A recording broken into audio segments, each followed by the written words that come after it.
मैं आपको कह रहा हूं, आप सबको कह रहा हूं, हिंदुस्तान के हर युवा को कह रहा हूं, हर किसान को, हर मजदूर को, हर छोटे दुकानदार को, आप मोहब्बत की दुकान खोलो, नफरत के बाजार में मोहब्बत की दुकान खोलो। नमस्कार दोस्तों, जैसे जैसे राहुल गांधी की यात्रा दिल्ली प्रवेश कर रही है, प्रधानमंत्री नरेंद्र मोदी पर उनका हमला और ज्यादा उग्र होता जा रहा है। और जो उन्होंने ताजा हमला किया है ना, उसके बाद पूरे अंधभक्तों को, भारतीय जनता पार्टी के प्रचार तंत्र को इसकी जरूरत पड़ने वाली है।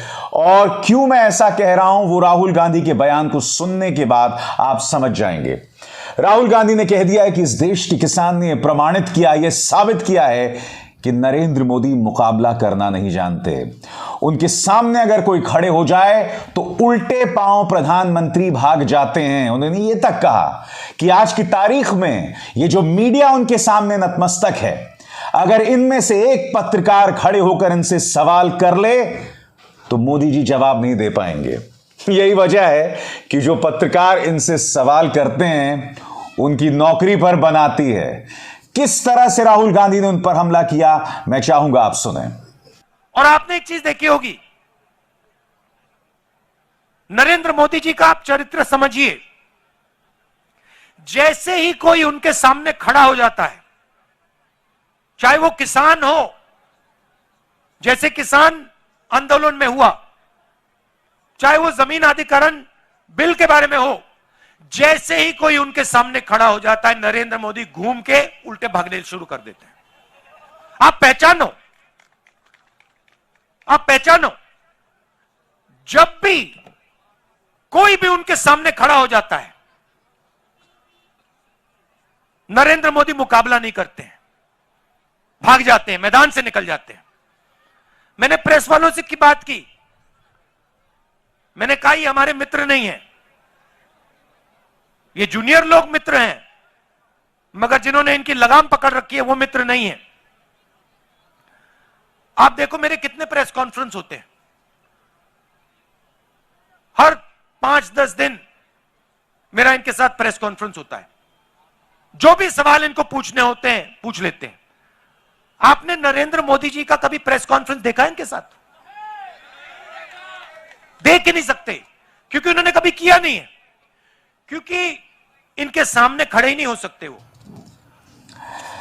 तो कहीं ना कहीं इसके जरिए न सिर्फ वो प्रधानमंत्री पर हमला बोल रहे हैं, आरएसएस पर हमला बोल रहे हैं, क्योंकि आगे जाकर वो ये भी कहते हैं कि आरएसएस की भी यही फितरत है, आरएसएस को मुकाबला नहीं करना आता।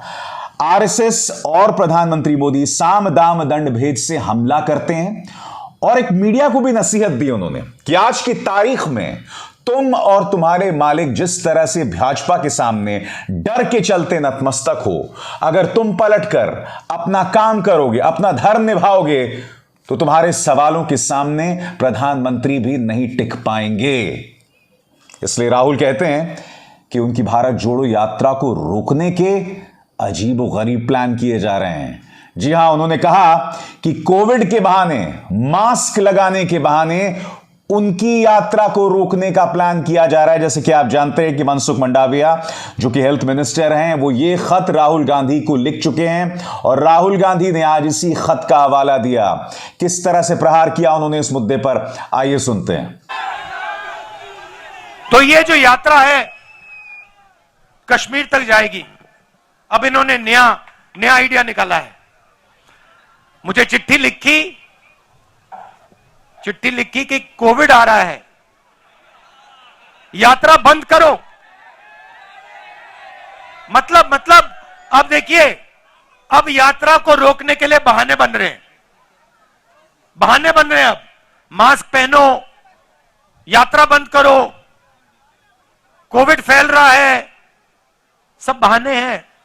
हिंदुस्तान की शक्ति से, हिंदुस्तान की सच्चाई से ये लोग डर गए हैं, ये सच्चाई है। हालांकि एक बात मैं स्पष्ट कर दूं दोस्तों, अगर वाकई वैसे हालात हो जाते हैं जैसा कि हमने कोरोना की दूसरी लहर में देखा था, तो यकीनन राहुल गांधी के पास इस यात्रा को स्थगित करने के अलावा कोई चारा नहीं बचेगा। क्योंकि हम ये ना भूलें कि अब यात्रा दिल्ली में प्रवेश कर रही है और मुझे आपको याद दिलाने की जरूरत नहीं है कि दिल्ली में कोरोना का क्या प्रकोप था, मगर जैसे कि मैंने आपसे पिछली बार कहा था कि इस वक्त अगर कोरोना फैलता है तो इसकी जिम्मेदारी राहुल गांधी की नहीं, मोदी सरकार की होगी। क्यों? क्योंकि इस वक्त खतरा, इस वक्त चुनौती एयरपोर्ट पर है। चीन में हालात बिगड़ गए हैं, बुरी तरह से बिगड़ गए हैं। कोरोना का नया वेरिएंट आया है दोस्तों, नया वायरस आया है। अगर इसे रोकना है तो एयरपोर्ट पर सख्ती करनी होगी। चीन के साथ जो फ्लाइट्स आती हैं उस पर आपको अंकुश डालनी पड़ेगी। अगर आप वहां नाकाम रहे तो भारत में हालात बिगड़ जाएंगे। अगर हालात बिगड़ते हैं तो यकीन मानिए दोस्तों, इसकी जिम्मेदारी सिर्फ और सिर्फ मोदी सरकार की लापरवाही होगी। यही वजह है दोस्तों कि इस वक्त मोदी सरकार जमीन तैयार कर रही कि कल को अगर कोरोना को लेकर हालात बिगड़ जाते हैं तो उसका दोष राहुल गांधी के सिर पर मढ़ा जा सके। याद कीजिए, भारतीय जनता पार्टी के सांसद जो हैं वो स्वास्थ्य मंत्री को शिकायत करते हैं और स्वास्थ्य मंत्री उस शिकायत पर राहुल गांधी को खत लिखते हैं। वो खत इसलिए नहीं लिखते हैं क्योंकि चीन में हालात खराब हैं, वो खत इसलिए लिखते हैं क्योंकि उन्हीं के पार्टी के सांसद जो हैं वो कहते हैं कि भैया राजस्थान में हालत खराब हो रही है, राहुल गांधी की यात्रा को जबरदस्त सफलता मिल रही है, इसलिए इस यात्रा को बंद कराओ। तब जाके मनसुख मंडाविया जो हैं वो राहुल गांधी को खत लिखते हैं। आज उन्होंने एक और नारा दिया दोस्तों, और वो नारा बहुत दिलचस्प था। उन्होंने कहा कि ये कहा जा रहा है कि वो तोड़ेंगे तो हम जोड़ेंगे, मगर हमें एक कदम और आगे जाना पड़ेगा कि हम किसी भी कीमत पर तोड़ने नहीं देंगे। यह मंत्र उन्होंने एक ऐसे देश को दिया है दोस्तों जिसे पूरी तरह से ब्रेन वॉश किया जा चुका है प्राइम टाइम में प्रसारित जहर और नफरत के जरिए, और यह पिछले 8 साल से चल रहा है। राहुल गांधी एक ऐसे मौके पर यह मंत्र दे रहे हैं। देखना होगा कि क्या इस देश की जनता वाकई इस मंत्र पर विश्वास रखेगी। मैं चाहूंगा कि मेरे दर्शक, राहुल गांधी ने जो मंत्र दिया है, क्या यह मंत्र वाकई इस देश को जोड़ने का एक जरिया हो सकता है? खासकर जिस तरह की खाइयां प्राइम टाइम न्यूज की डिबेट्स में चलती है, उसके जरिए जो खाइयां जो बढ़ा दी गई हैं या बना दी गई हैं। सुनिए राहुल क्या कह रहे हैं। और आप याद रखिए, योगेंद्र यादव जी ने कहा वो तोड़ेंगे और हम जोड़ेंगे, मगर जब वो बोल रहे थे मैंने एक बात सोची, सही नारा है, हम वो तोड़ेंगे हम जोड़ेंगे, मगर इसके आगे एक कदम जाना पड़ेगा। हम तोड़ने नहीं देंगे। आप कोशिश करो जितनी करनी है, हम तोड़ने नहीं देंगे, एक सेकंड के लिए नहीं तोड़ने देंगे। जोड़ने की जरूरत नहीं पड़ेगी क्योंकि हम टूटने नहीं देंगे, हम तोड़ने नहीं देंगे।